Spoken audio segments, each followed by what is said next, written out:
You should also know that the rockets used by Hamas or PIJ, the Qassam rockets, are propelled by a mixture of sugar and potassium nitrate, which is a common fertilizer, and the warhead is filled with TNT and urea nitrate, which is also another common fertilizer.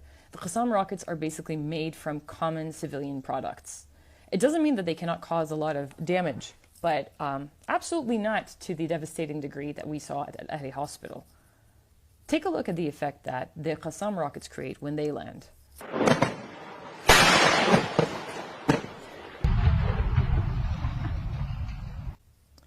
Okay, now take a look at the bombing of the hospital.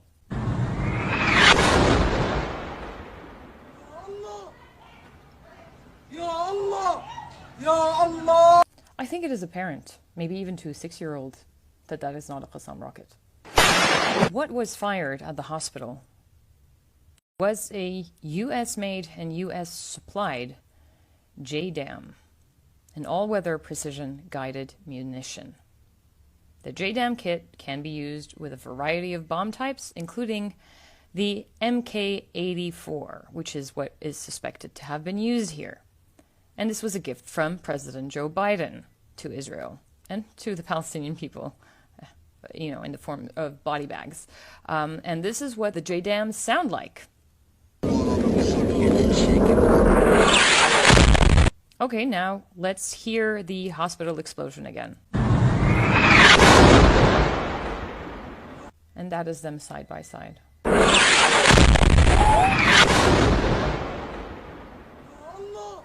Regardless of what you may think of Hamas or the Israeli army. Regardless of who you think is evil, maybe you think both are evil. It is fascinating how egregiously as asymmetrical is the arsenal of Hamas or PIJ versus the arsenal of the Israeli army, and what both are doing with it.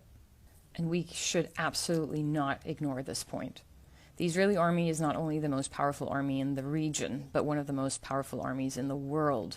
They have 600 different aircraft, with the world's second largest collection of the famous F-16s Fighting Falcon and its variants. They have over 360 F-16s in active service.